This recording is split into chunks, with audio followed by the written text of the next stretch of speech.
ഏവർക്കും എബീസ് നെസ്റ്റ് എന്ന യൂട്യൂബ് ചാനലിലേക്ക് സ്വാഗതം. Kerala state syllabus physics, chemistry പാഠപുസ്തകങ്ങളിലെ ലേണിംഗ് ഒബ്ജക്റ്റീവ്സ് ഡിസ്കസ് ചെയ്യുന്നതിന് വേണ്ടിയാണ് ഈ യൂട്യൂബ് ചാനൽ ആരംഭിച്ചിരിക്കുന്നത്. ഈ വീഡിയോ നിങ്ങൾക്ക് പ്രയോജനപ്പെട്ടുവെങ്കിൽ ഇത് ലൈക്ക് ചെയ്യുക. ഇത് മറ്റുള്ളവർക്ക് പ്രയോജനകരമാണോ എന്ന് തോന്നുന്നുവെങ്കിൽ അവർക്ക് ഷെയർ ചെയ്യുക. തുടർന്നുള്ള വീഡിയോസ് നിങ്ങൾക്ക് ലഭിക്കുന്നതിന് വേണ്ടി ഈ ചാനൽ സബ്സ്ക്രൈബ് ചെയ്യുക. പ്രിയപ്പെട്ട കുട്ടികളെ, നമ്മൾ കഴിഞ്ഞ ക്ലാസ്സുകളിൽ ഇലക്ട്രോ മാഗ്നറ്റിക് ഇൻഡക്ഷനെ കുറിച്ചും അതിൻ്റെ ഒരു ആപ്ലിക്കേഷനായ AC ജനറേറ്ററിനെ കുറിച്ചുമാണ് പഠിച്ചത്. ഇന്നത്തെ ക്ലാസ്സിൽ നമുക്ക് DC ജനറേറ്ററും മ്യൂച്വൽ ഇൻഡക്ഷനുമാണ് പഠിക്കാനുള്ളത്. AC ജനറേറ്ററുമായിട്ട് ബന്ധപ്പെട്ട കുറച്ച് കാര്യങ്ങൾ കൂടി മനസ്സിലാക്കിയതിന് ശേഷം DC ജനറേറ്ററിലേക്ക് നമുക്ക് പോകാം. കുട്ടികളെ, നമ്മൾ AC ഫ്രീക്വൻസി എന്താണെന്ന് പറഞ്ഞു. Number of cycles per second is known as the frequency of AC. ഇന്ത്യയിൽ ഡിസ്ട്രിബ്യൂട്ട് ചെയ്യുന്ന വൈദ്യുതിയുടെ ഫ്രീക്വൻസി 50 ഹെർട്സ് ആണെന്ന് നമ്മൾ പഠിച്ചു. അതായത് നമ്മുടെ ജനറേറ്ററിൻ്റെ ആർമേച്ചറോ ഫീൽഡ് സ്ട്രക്ചറോ ഒരു സെക്കൻഡിൽ 50 ടൈംസ് റൊട്ടേറ്റ് ചെയ്യണം, എങ്കിലേ 50 ഹെർട്സ് ഫ്രീക്വൻസി ആകുള്ളൂ വൈദ്യുതിയുടെ. Number of rotations per second is the frequency of AC. ഒരു സെക്കൻഡിൽ 50 പ്രാവശ്യം ആർമേച്ചറോ ഫീൽഡ് സ്ട്രക്ചറോ റൊട്ടേറ്റ് ചെയ്യുക എന്ന് പറഞ്ഞാൽ അത് പ്രായോഗികമായ കാര്യമല്ല. കാരണം ആർമേച്ചറോ ഫീൽഡ് സ്ട്രക്ചറോ ഒരു ഹെവി സ്ട്രക്ചറാണ്. ഇത് ഒരു സെക്കൻഡിൽ 50 പ്രാവശ്യം റൊട്ടേറ്റ് ചെയ്യാനായിട്ട് ബുദ്ധിമുട്ടാണ്. അപ്പോൾ അതെങ്ങനെയാണ് നമ്മൾ ഓവർകം ചെയ്തിരിക്കുന്നത് എന്നുള്ളതാണ് ഈ ക്വസ്റ്റ്യൻ. ഇവിടെ ശ്രദ്ധിക്കുക. How the practical difficulty of rotating the field structure 50 times in a second to produce 50 hertz current is reduced in power generators. Power ജനറേറ്ററിൽ ഈ 50 പ്രാവശ്യം ഒരു സെക്കൻഡിൽ റൊട്ടേറ്റ് ചെയ്യുക എന്നുള്ളത് അതെങ്ങനെയാണ് ആ പ്രാക്ടിക്കൽ ഡിഫിക്കൽറ്റി ഓവർകം ചെയ്തിരിക്കുന്നത്. അതിൻ്റെ ആൻസർ ശ്രദ്ധിക്കുക. In order to overcome the practical difficulties the number of rotations is reduced by increasing number of armature coils and number of pole pieces of field magnet in a generator.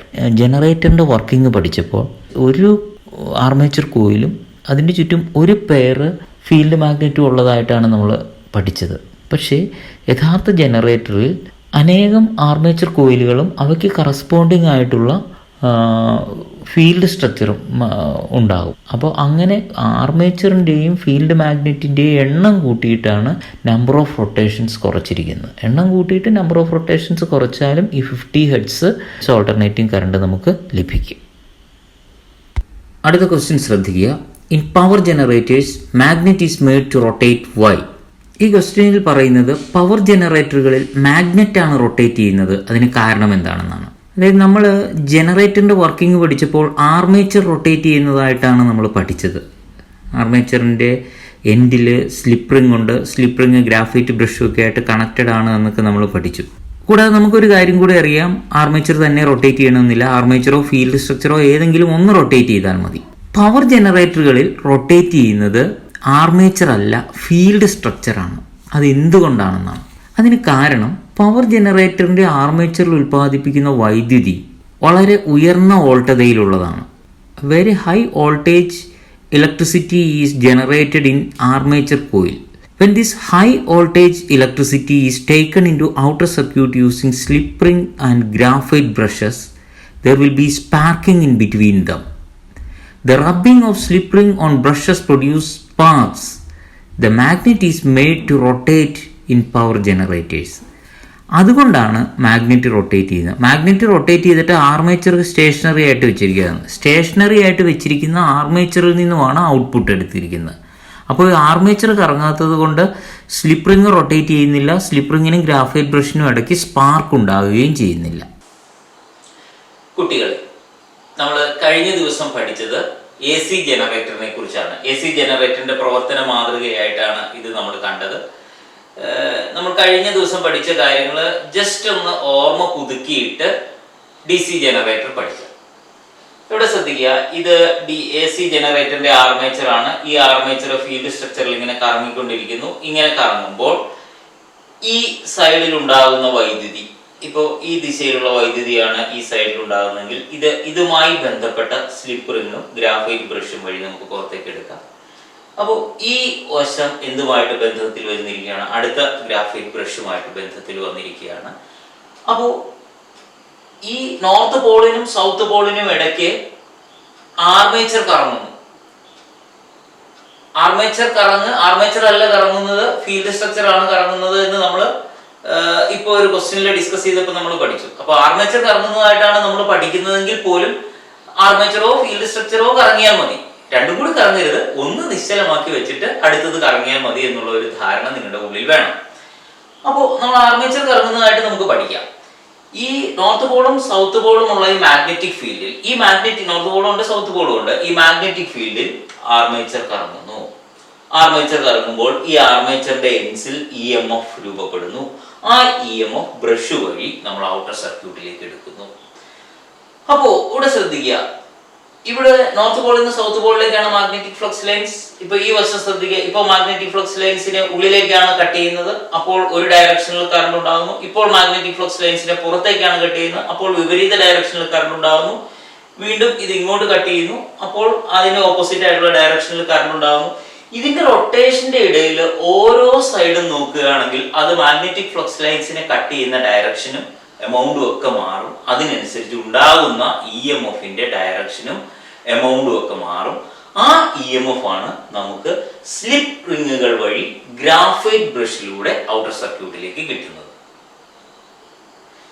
ഇതേ ക്രമീകരണം തന്നെയാണ്, ഈ ക്രമീകരണം തന്നെയാണ് DC ജനറേറ്ററിലുള്ളത്. DC ജനറേറ്ററിൽ ഒരു ചെറിയ വ്യത്യാസം മാത്രമേ ഉള്ളൂ. എന്താണെന്ന് DC ജനറേറ്ററിന്റെ ഒരു മാതൃക നമുക്ക് കാണാം. ഈ പറയുന്നതെല്ലാം പ്രവർത്തനം നിങ്ങൾ പഠിക്കുന്നതിന് വേണ്ടിയിട്ടുള്ള മാതൃകകളാണ്, അല്ലാതെ ഇങ്ങനെയുള്ള ഒരു രൂപമാണ് AC ജനറേറ്ററിന്റെ ഉള്ളിൽ എന്ന് നിങ്ങൾ ധരിക്കരുത്. ഈ PVC പൈപ്പ് ഞാൻ ഇങ്ങനെ വളച്ചെടുത്തിരിക്കുന്നത് ഇതൊരു കോയിലാണ്. ഇത് നോർത്ത് പോളിന്റെയും സൗത്ത് പോളിന്റെയും പ്രതീകങ്ങളാണ്. നോർത്ത് പോളും സൗത്ത് പോളിന്റെ ഇടയ്ക്ക് മാഗ്നറ്റിക് ഫ്ലക്സ് ലൈൻസ് ഉണ്ട്. ആ മാഗ്നറ്റിക് ഫ്ലക്സ് ലൈൻസ് ഉള്ളിടത്ത് എന്ത് കറങ്ങുന്നു? ഈ ആർമേച്ചർ കറങ്ങുന്നു എന്ന് നിങ്ങളെ പഠിപ്പിക്കാൻ വേണ്ടിയിട്ടാണ് ഈ ഒരു പ്രതീകം ഞാൻ കാണിച്ചത്. ഇനി എന്ത് വ്യത്യാസമാണ് AC ജനറേറ്ററും DC ജനറേറ്ററും തമ്മിലുള്ളത്? അതെങ്ങനെ AC-യെ DC ആക്കി മാറ്റുന്നു എന്ന് നമുക്ക് മനസ്സിലാക്കാം. കുട്ടികളെ ഇവിടെ ശ്രദ്ധിക്കുക, DC ജനറേറ്ററും AC ജനറേറ്ററും തമ്മിൽ എന്താണ് വ്യത്യാസം എന്ന് നിങ്ങൾ മനസ്സിലാക്കാൻ വേണ്ടിയിട്ട് ഞാൻ ഈ കോയിൽ തന്നെ ഒന്നുകൂടെ കാണിക്കുക. ഇത് കോയിലിന്റെ രൂപമാണ്. ഈ കോയിലിന്റെ അറ്റത്ത് ഘടിപ്പിച്ചിരിക്കുന്ന ഈ രണ്ട് റിങ്ങുകളെ നോക്കുക. ഈ റിങ് പൂർണ്ണ വളയങ്ങളാണ്, ഇതും ഫുൾ റിങ് ആണ്. ഈ റിങ്ങുകളെ നമ്മൾ സ്ലിപ്പ് റിങ്ങുകൾ എന്നാണ് വിളിക്കുന്നത്. കാരണം ഇത് ഗ്രാഫൈറ്റ് ബ്രഷിൽ സ്ലിപ്പ് ചെയ്ത് നീങ്ങുന്ന റിങ്ങുകളാണ്. ഇതിനെ നമ്മൾ സ്ലിപ്പ് റിങ്ങുകൾ എന്നാണ് വിളിക്കുന്നത്. അപ്പോൾ ഇതിന്റെ ഒരു എൻഡുമായിട്ട് ഒരു ഫുൾ റിങ് ഘടിപ്പിച്ചിരിക്കുന്നു, അടുത്ത എൻഡുമായിട്ട് അടുത്ത റിങ് ഘടിപ്പിച്ചിരിക്കുന്നു. ഈ റിങ്ങുകളെ നമ്മൾ വിളിക്കുന്ന പേര് സ്ലിപ്പ് റിങ്ങുകൾ എന്നാണ്. DC ജനറേറ്ററിൽ ഈ സ്ലിപ്പ് റിങ്ങുകൾക്ക് പകരം മറ്റൊരു റിങ് ആണുള്ളത്. ആ ഒരു വ്യത്യാസം മാത്രമേ DC ജനറേറ്ററിനുള്ളൂ. നമുക്ക് അതെന്താണെന്നൊന്ന് നോക്കാം. കുട്ടികൾ ശ്രദ്ധിക്കുക, ഇത് DC ജനറേറ്ററിന്റെ ആർമേച്ചർ കോയിലാണ്. DC ജനറേറ്ററിന്റെ കോയില് എല്ലാം സെയിം ആണ്. കോയിലും നമ്മൾ അതിനകത്ത് ക്രമീകരണം, ജനറേറ്ററിനുള്ളിനകത്തുള്ള ക്രമീകരണം ഞാൻ അതിനകത്തേക്ക് വെച്ച് കാണിച്ചു തരാം. ഈ കോയിലുള്ള വ്യത്യാസം ആദ്യം മനസ്സിലാക്കിയിട്ട് നമുക്ക് അതിലേക്ക് പോകാം. ഈ കോയിൽ സെയിം ആണ്. ഈ കോയിൽ ഒരു വ്യത്യാസമുള്ളത് ഇതിലുള്ള റിങ്ങുകളാണ്. ഇതിന്റെ എൻഡിൽ ഒരു ഫുൾ ആയിട്ടൊരു റിങ് ഉണ്ടായിരുന്നു, ഇതിന്റെ എൻഡിലും ഫുൾ ആയിട്ടൊരു റിങ് ഉണ്ടായിരുന്നു. രണ്ട് റിങ്ങുകൾ ഉണ്ടായിരുന്നു AC ജനറേറ്ററിൽ. ആ റിങ്ങുകളെ നമ്മൾ വിളിച്ച പേരെന്താണ്? സ്ലിപ്പ് റിങ്ങുകൾ. ഇവിടെ നോക്കൂ, ആ സ്ലിപ്പ് റിങ്ങുകൾക്ക് പകരം ഈ ഒരു സ്ലിപ്പ് റിങ്ങിന്റെ പകുതി കട്ട് ചെയ്തു, ഇപ്പോഴത്തെ സ്ലിപ്പ് റിങ്ങിന്റെയും പകുതി കട്ട് ചെയ്തു. എന്നിട്ട് നമ്മളത് പകുതി റിങ് ആക്കി, അത് പകുതി കട്ട് ചെയ്ത് കളഞ്ഞത് കൊണ്ട് അതിനെ നമ്മൾ വിളിക്കുന്ന പേര് സ്പ്ലിറ്റ് റിങ്ങുകൾ എന്നാണ്. മാറിപ്പോകരുത്, DC-യിലുള്ള റിങ് ഏതാണ്? സ്പ്ലിറ്റ് റിങ്ങുകളാണ്. അപ്പോൾ ഒരു അർദ്ധവളയം, ഞാൻ കഴിഞ്ഞതിൽ പൂർണ്ണവളയം ഫുൾ റിങ് എന്നാണ് വിളിച്ചത്. ഇതിനെ ഒരു ഹാഫ് റിങ് ഇവിടെയും ഇവിടെ ഒരു ഹാഫ് റിങ്ങും, ഇതിനെ നമ്മൾ എന്തെന്ന് വിളിക്കുന്നു? സ്പ്ലിറ്റ് റിങ്ങുകൾ എന്ന് വിളിക്കുന്നു. AC-യില് സ്ലിപ്പ് റിങ്ങുകളാണ് ആർമേച്ചറുമായിട്ട് ബന്ധിപ്പിച്ചിരിക്കുന്നത്. DC-യില് സ്പ്ലിറ്റ് റിങ്ങുകളാണ്. ആ ഒരു വ്യത്യാസം മാത്രമേ ഉള്ളൂ. ഇനി ഇതെങ്ങനെയാണ് ഇത് പ്രവർത്തിക്കുന്നതെന്ന് നമുക്ക് ഇതിന്റെ മാതൃകയിൽ നമുക്കൊന്ന് പരിശോധിക്കാം. കുട്ടികളെ, നമുക്ക് DC ജനറേറ്റർ വർക്ക് ചെയ്യുമ്പോൾ DC നമുക്ക് ലഭിക്കുന്നത് എങ്ങനെയാണെന്ന് നമുക്ക് ഈ മാതൃകയിൽ നമുക്കൊന്ന് പഠിക്കാം. ആദ്യമായി ഒരു കാര്യം മനസ്സിലാക്കുക, അവിടെ നോർത്ത് പോളും സൗത്ത് പോളും ഉണ്ട്, മാഗ്നറ്റിക് ഫീൽഡും ഉണ്ട്. മാഗ്നറ്റിക് ഫീൽഡിൽ കോയിൽ റൊട്ടേറ്റ് ചെയ്യുന്നു, കോയിലുമായിട്ട് കണക്ട് ചെയ്യുന്ന മാഗ്നറ്റിക് ഫ്ലക്സ് ചേഞ്ച് ചെയ്യുന്നു, ഇതിനകത്ത് EMF ഉണ്ടാകുന്നു. ഓക്കെ, ഇതിനകത്ത് ഉണ്ടാകുന്ന EMF AC-യിലാണെങ്കിലും DC-യിലാണെങ്കിലും AC ജനറേറ്ററിലാണെങ്കിലും DC ജനറേറ്ററിലാണെങ്കിലും ഒരുപോലെയാണ്. കാരണം ഈ ഇവിടെ നിന്ന് മുകളിലേക്ക് AC ജനറേറ്ററും DC ജനറേറ്ററും ഒരുപോലെയാണ്. നോർത്ത് പോളും ഉണ്ട്, സൗത്ത് പോളും ഉണ്ട്, കോയിലും ഉണ്ട്. നോർത്ത് പോളിന്റെ സൗത്ത് പോളിന്റെ ഇടയ്ക്ക് കോയിൽ ഇങ്ങനെ റൊട്ടേറ്റ് ചെയ്തുകൊണ്ടിരിക്കുന്നു. കോയിൽ റൊട്ടേറ്റ് ചെയ്തുകൊണ്ടിരിക്കുമ്പോൾ ഈ കോയിലിന്റെ എൻഡുമായിട്ട് കണക്ട് ചെയ്തിരിക്കുന്നത് സ്ലിപ്പ് റിംഗ് ആണ് AC-യില്, DC-യില് സ്പ്ലിറ്റ് റിംഗ് ആണ്. ഓക്കെ, ഈ ഒരു വ്യത്യാസമുള്ളൂ. അപ്പൊ നമുക്ക് ഇവിടെ മനസ്സിലാക്കേണ്ട ഒരു നിസ്സാര കാര്യമുള്ളൂ, ഒരൊറ്റ കാര്യമുള്ളൂ. ഈ സ്ലിപ്പ് റിംഗിന് പകരം സ്പ്ലിറ്റ് റിംഗ് ആകുമ്പോൾ AC എങ്ങനെ DC ആകും? ഓക്കെ, അത് മനസ്സിലാക്കുവാൻ നമ്മൾ വളരെ വളരെ സിമ്പിളായിട്ട് ചിന്തിക്കുക, വളരെ എളുപ്പത്തിൽ ചിന്തിക്കുക. നമുക്ക് ഒത്തിരി കോംപ്ലിക്കേറ്റഡ് ആയിട്ട് ഇതിലേക്ക് പോയി കഴിഞ്ഞിട്ടുണ്ടെങ്കിൽ നമുക്ക് ആകെ സംശയമാവും. ഞാനൊരു കാര്യം പറയാം. ഇപ്പൊ നിങ്ങൾ ഈ കറുത്ത PVC പൈപ്പുള്ള ഭാഗം ശ്രദ്ധിക്കുക. നിങ്ങളുടെ നേരെ ഫ്ലക്സ് ലൈൻസിനെ കട്ട് ചെയ്യുമ്പോൾ അവിടെ ഉണ്ടാകുന്നത് പോസിറ്റീവ് ടെർമിനൽ ആണ് എന്ന് വിചാരിക്കുക. അപ്പോൾ നിങ്ങൾക്ക് ഓപ്പോസിറ്റ് ആയിട്ട് കട്ട് ചെയ്യുമ്പോൾ ഉണ്ടാകുന്നതോ നെഗറ്റീവ് ടെർമിനൽ. അത് നിങ്ങൾക്ക് സങ്കല്പിക്കാൻ വേണ്ടി മാത്രം ഞാൻ പറഞ്ഞ കാര്യമാണ്. ഫ്ലെമിങ്സ് റൈറ്റ് ഹാൻഡ് റൂൾ ഉപയോഗിച്ചിട്ട് വേണം നമുക്ക് ഡയറക്ഷൻ ഓഫ് കറണ്ട് ഒക്കെ കണ്ടുപിടിക്കാനായിട്ട്. പക്ഷെ ഞാൻ നിങ്ങൾക്ക് ഇത് മനസ്സിലാകാനുള്ള എളുപ്പത്തിന് വേണ്ടി പറയുകയാണ്.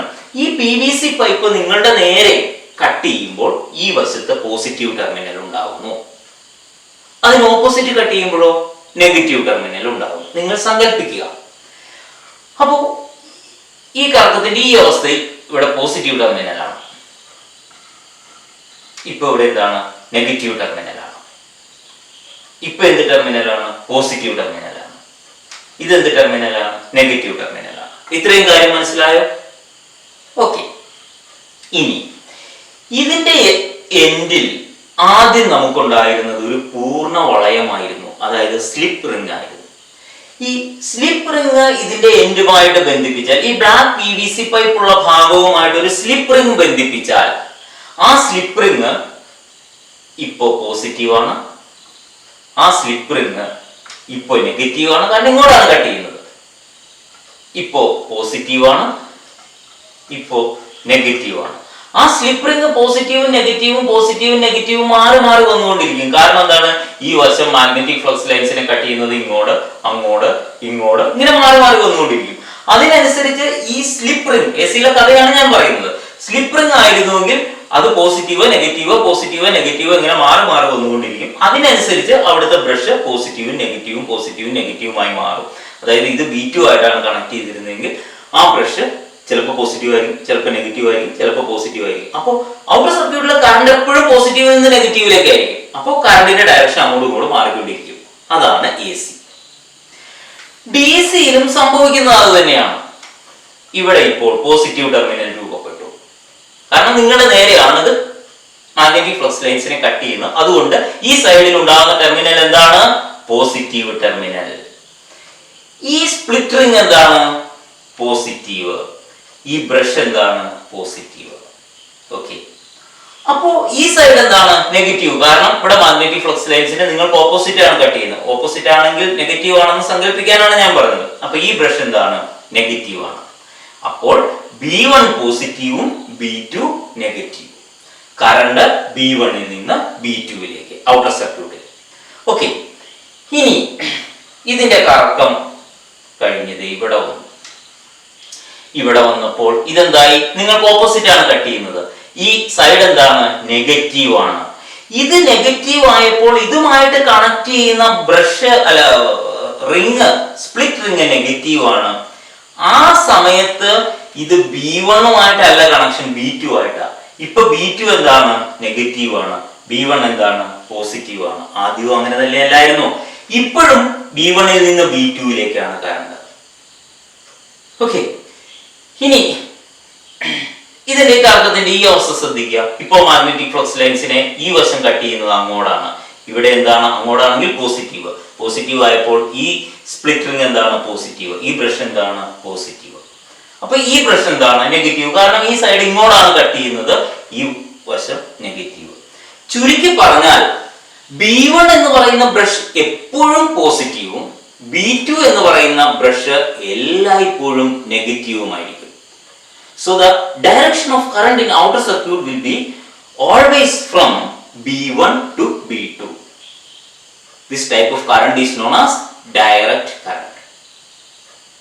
അപ്പോൾ നമ്മൾ മനസ്സിലാക്കുക, AC ജനറേറ്ററിലെ സ്ലിപ്പ് റിംഗിന് പകരം സ്പ്ലിറ്റ് റിംഗ് ഉപയോഗിക്കുമ്പോൾ, when we are using split ring instead of slip ring, AC is converting to DC. മനസ്സിലായി കാണുമെന്ന് പ്രതീക്ഷിക്കുന്നു. ഡി സി ജനറേറ്ററിനെ കുറിച്ച് നമുക്കൊരു ഷോർട്ട് നോട്ട് തയ്യാറാക്കാം. ഇത് എല്ലാവരും നിങ്ങളുടെ നോട്ട്ബുക്കിലേക്ക് എഴുതണം, നന്നായി പഠിക്കണം. D C generator. DC generator is a device used to generate direct current. It converts mechanical energy to electric energy. An armature capable of rotating freely between a pair of magnetic poles, split rings connected to the ends of the armature coil, and graphite brushes in contact with split rings are the important parts. It works on the principle of electromagnetic induction.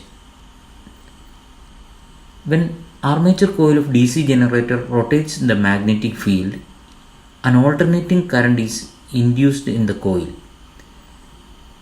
When this AC is taken to outer circuit using split ring and graphite brushes, it is converted to DC.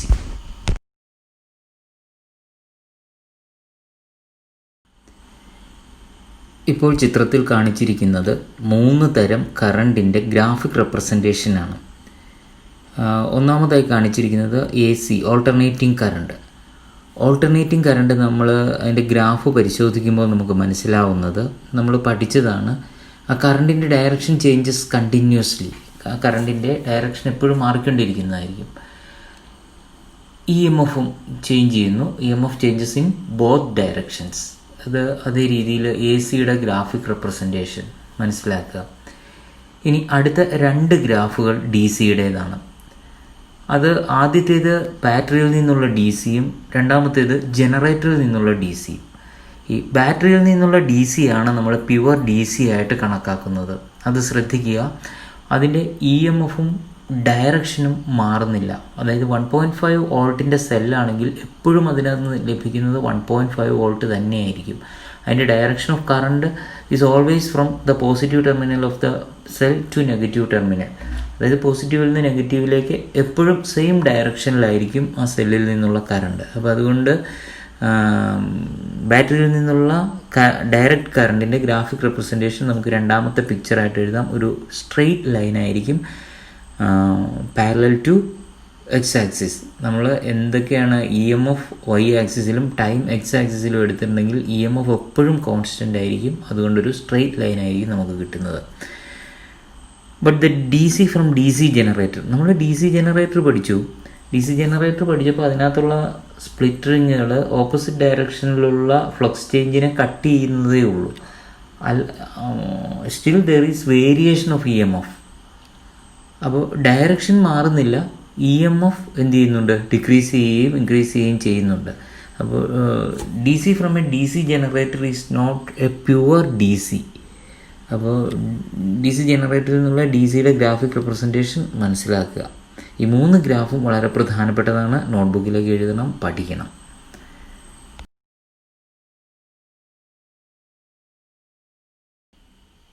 ഈ question ശ്രദ്ധിക്കുക. Do you agree with the statement AC is generated in the armature coil of DC generator? DC ജനറേറ്ററിൻ്റെ armature കോയിലിൽ AC ആണ് ഉണ്ടാകുന്നതെന്ന് ഈ statement ശരിയാണോ എന്ന്? ശരിയാണ് അല്ലേ? AC ജനറേറ്ററിലും DC ജനറേറ്ററിലും ആർമേച്ചറിലും ഉണ്ടാകുന്ന സെയിം ടൈപ്പ് ഓഫ് കറണ്ടാണ്. അത് ഔട്ടർ സർക്യൂട്ടിലേക്ക് എടുക്കുമ്പോഴാണ് DC ജനറേറ്ററിൽ DC ആയി മാറുന്നത്. അപ്പോൾ അതിൻ്റെ ആൻസർ ഇതാണ്, yes, AC is generated in the armature coil of DC generator. When this AC is taken to outer circuit using split ring and graphite brushes, it is converted into DC. കുട്ടികളെ, mutual ഇൻഡക്ഷന് വേണ്ടിയുള്ള ഒരു പരീക്ഷണമാണ് നമ്മൾ ഇനി ചെയ്യാൻ പോകുന്നത്. അതിനുവേണ്ടി ഇവിടെ ഒരു ട്രാൻസ്ഫോമറും ട്രാൻസ്ഫോമറിന്റെ ഉള്ളിൽ ഒരു റെക്ടിഫയറും ഉണ്ട്. ട്രാൻസ്ഫോമർ, റെക്ടിഫയർ എന്നൊക്കെ പറഞ്ഞാൽ നിങ്ങൾക്ക് ഒരു പക്ഷേ മനസ്സിലാകില്ല. നമ്മൾ പഠിക്കാൻ പോകുന്ന കാര്യമാണ്. ട്രാൻസ്ഫോമർ എന്ന് പറഞ്ഞാൽ AC വോൾട്ടേജ് കുറയ്ക്കുന്നതിനുള്ള ഉപകരണമാണ് ട്രാൻസ്ഫോമർ. ഇതൊരു ട്രാൻസ്ഫോമറാണ്. ഈ ട്രാൻസ്ഫോമറിലേക്ക് ഞാനൊരു 230 വോൾട്ട് AC കൊടുത്തിരിക്കുന്നു. 230 വോൾട്ട് AC ഉപയോഗിച്ച് പരീക്ഷണം ചെയ്യാനായിട്ട് പറ്റില്ല. അതുകൊണ്ട് അതിനെ 6 വോൾട്ട് AC ആക്കി മാറ്റുന്നു. 6 വോൾട്ട് AC നമുക്ക് ഈ ടെർമിനലുകൾക്കിടയിൽ നിന്ന് ലഭിക്കും. അതുപോലെ തന്നെ ഇതിൻ്റെ ഉള്ളിൽ ഒരു റെക്ടിഫയർ ഉണ്ട്. റെക്ടിഫയറിൽ നിന്ന് നമുക്ക് DC, റെക്ടിഫയർ എന്ന് പറഞ്ഞാൽ ACയെ DC ആക്കി മാറ്റുന്ന ഉപകരണമാണ്. ഈ റെക്ടിഫയർ വഴി നമുക്ക് ഈ ടെർമിനലിലൂടെ ലഭിക്കുന്നത് DC ആണ്. അതായത് നിങ്ങൾ ഇത്രയും മാത്രം മനസ്സിലാക്കുക, ഈ ഉപകരണത്തിൽ നിന്ന് ഒരേ സമയം AC-യും DC-യും നമുക്ക് ലഭിക്കും. അതെങ്ങനെയാണെന്നുള്ളത് അടുത്ത ചാപ്റ്ററുകളൊക്കെ ഇലക്ട്രോണിക്സിൽ നിങ്ങൾ റെക്ടിഫയറിനെ കുറിച്ച് പഠിക്കും. ഈ ചാപ്റ്ററിന്റെ മ്യൂച്വൽ ഇൻഡക്ഷന് ശേഷം മ്യൂച്വൽ ഇൻഡക്ഷന്റെ ഒരു ആപ്ലിക്കേഷനാണ് ട്രാൻസ്ഫോമർ എന്ന് പറയുന്നത്. അന്നേരം നമുക്ക് ട്രാൻസ്ഫോമറിനെ കുറിച്ച് പഠിക്കാം. അപ്പോൾ ഈ ഉപകരണത്തിൽ നിന്ന് നമുക്ക് ഓൾട്ടർനേറ്റിംഗ് കറണ്ടും ഡയറക്റ്റ് കറണ്ടും കിട്ടും. ഓൾട്ടർനേറ്റിംഗ് കറണ്ടും ഡയറക്റ്റ് കറണ്ടും എന്താണെന്ന് നമുക്കറിയാം. ചേഞ്ച് ചെയ്തുകൊണ്ടിരിക്കുന്ന, ഡയറക്ഷൻ ചേഞ്ച് ചെയ്തുകൊണ്ടിരിക്കുന്ന കറണ്ടാണ് ഓൾട്ടർനേറ്റിംഗ് കറണ്ട്. ഡയറക്റ്റ് ആയിട്ട് ഡയറക്ഷനും EMF ഒന്നും ചേഞ്ച് ചെയ്യാത്ത കറണ്ടാണ് എന്തെന്ന് പറയുന്നത്, ഡയറക്റ്റ് കറണ്ട് എന്ന് പറയുന്നത്. അപ്പോൾ ഞാൻ ആദ്യമായിട്ട് ഇവിടെ ഒരു കോയിലുണ്ട്. ഈ കോയിലിലേക്ക് ഒരു ഡയറക്റ്റ് കറണ്ടിന്റെ കണക്ഷൻ കൊടുക്കുക. പ്രത്യേകം ശ്രദ്ധിക്കുക, ഇതിന്റെ സ്വിച്ച് ഓഫാണ്, ഇതിന്റെ കണക്റ്റിംഗ് സ്വിച്ചും ഓഫാണ്. അപ്പോൾ അതുകൊണ്ട് അങ്ങനെ ഓഫ് ചെയ്തിട്ട് വേണം നിങ്ങളിത് ചെയ്യാനായിട്ട്. ട്രാൻസ്ഫോമർ ഒന്നും 230 വോൾട്ട് AC ഒക്കെ ഇൻപുട്ട് കൊടുക്കുന്ന ഉപകരണമാണ്. ഇതൊന്നും സ്വിച്ച് ഓൺ ചെയ്തിട്ടുകൊണ്ട് ചെയ്യരുത്, സ്വിച്ച് ഓഫ് ആയിട്ട് ചെയ്യാവുള്ളൂ. വളരെ ശ്രദ്ധയോടുകൂടി വേണം ഈ ഉപകരണങ്ങൾ കൈകാര്യം ചെയ്യുവാനായിട്ട്. ഞാൻ ഇതിൽ നിന്നുള്ള DC ഔട്ട്പുട്ടാണിത്. DC ഔട്ട്പുട്ടിനെ ഈ കോയിലിലെ 2 ടെർമിനൽ, ഈ കോയിൽ ചുറ്റിയെടുത്തിരിക്കുന്നതാണ്. ആ കോയിലിലെ 2 ടെർമിനലുകളുമായിട്ട് ഞാൻ ഈ DC കണക്ട് ചെയ്യുന്നു.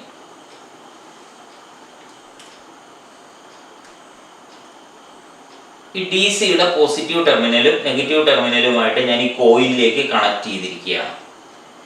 അപ്പോൾ ഞാൻ ഈ സ്വിച്ച് ഓൺ ചെയ്താൽ ഈ കോയിലിലൂടെ DC വൈദ്യുതി, അതായത് സെല്ലിൽ നിന്നുള്ള വൈദ്യുതി പോലെ പ്രവഹിക്കും. നമ്മുടെ ടെക്സ്റ്റിൽ പറഞ്ഞിരിക്കുന്ന സെല്ലിൽ നിന്നുള്ള ഇൻപുട്ട് വൈദ്യുതി കൊടുത്തുകൊണ്ടുള്ള ഒരു പരീക്ഷണമാണ്, ഒരു DC ഇൻപുട്ട് കൊടുത്തുകൊണ്ടുള്ള ഒരു പരീക്ഷണമാണ് പറഞ്ഞിരിക്കുന്നത്. സെല്ലിന് പകരം റെക്ടിഫയറിൽ നിന്നുള്ള വൈദ്യുതി കൊടുത്തു. രണ്ടും DC തന്നെയാണ്.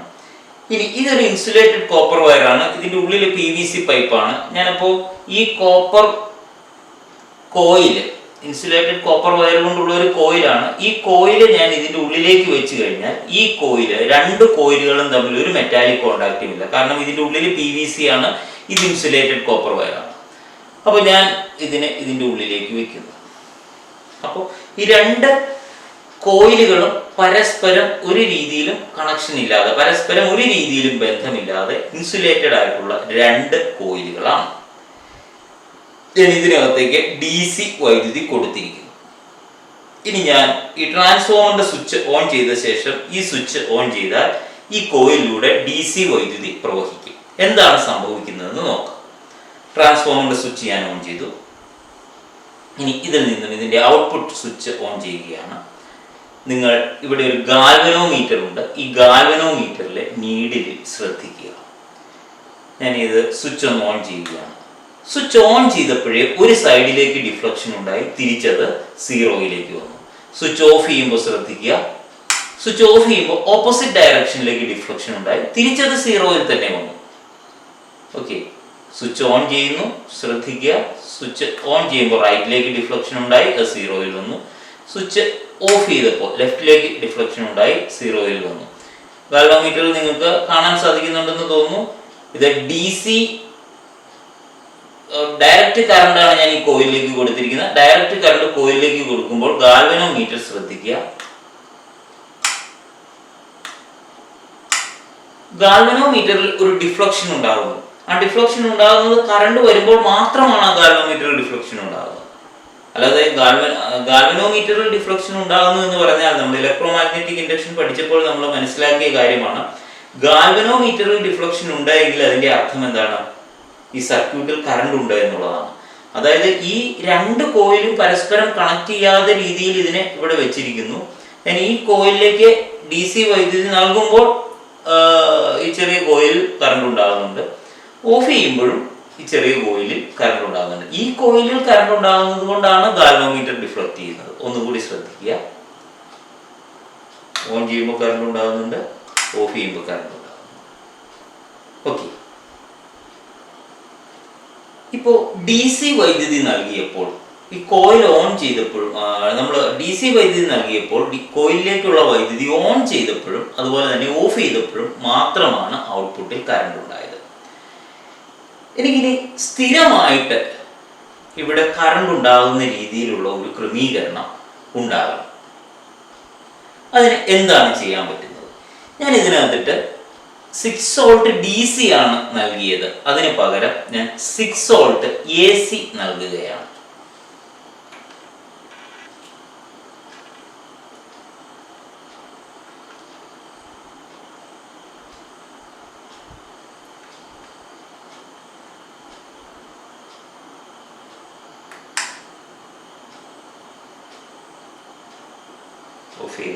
ഓഫ് ചെയ്തിട്ട് വേണം നൽകാനായിട്ട്.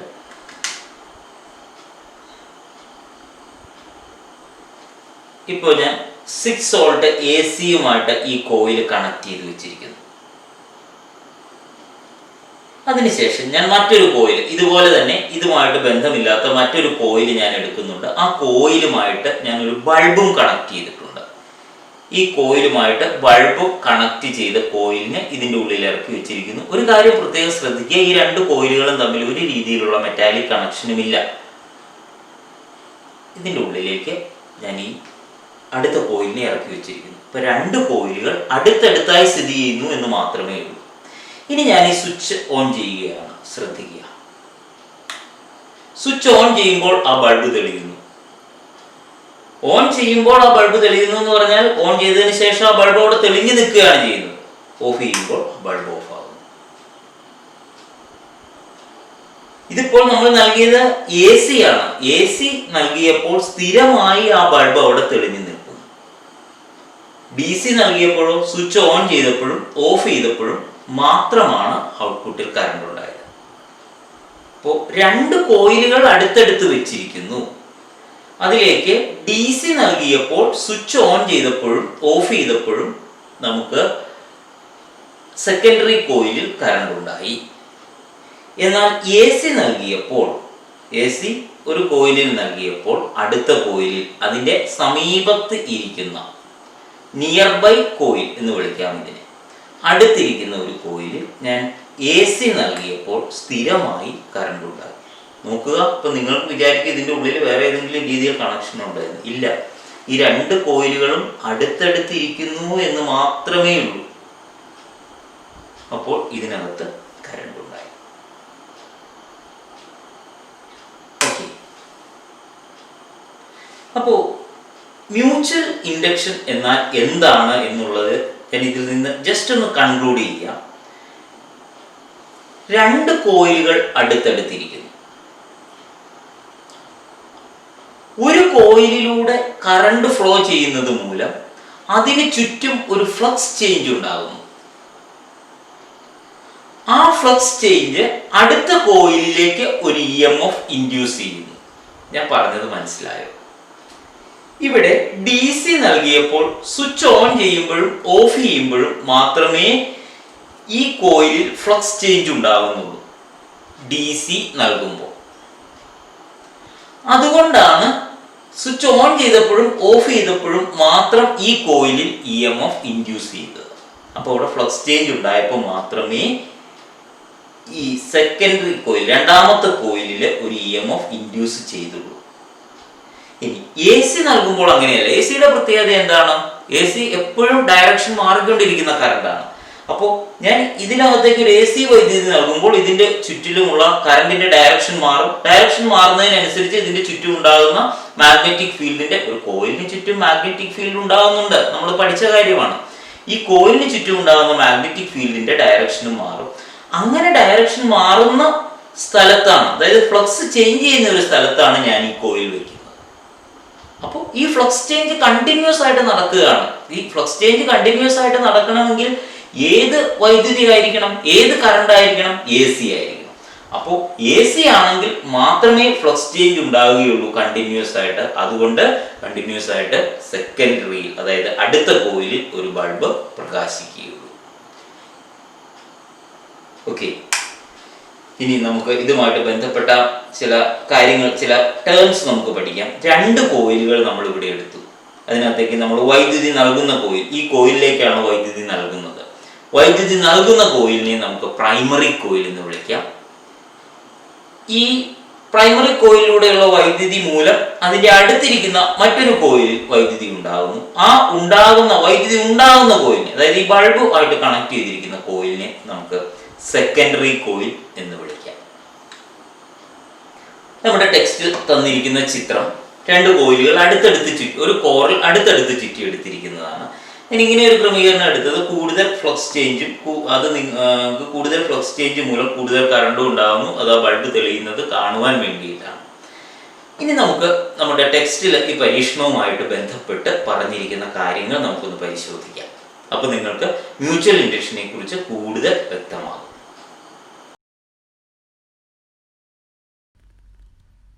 മ്യൂച്വൽ ഇൻഡക്ഷൻ തെളിയിക്കുന്നതിനുള്ള പരീക്ഷണം നിങ്ങൾക്ക് വ്യക്തമായി കാണുമല്ലോ.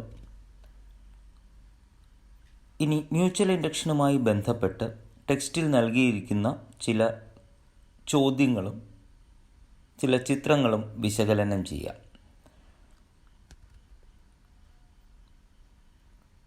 ഈ ക്വസ്റ്റ്യനും ഫിഗറുകളും മാത്രമേ നൽകുന്നുള്ളൂ, അതിനെക്കുറിച്ച് ഞാൻ വിശദീകരിക്കുന്നില്ല.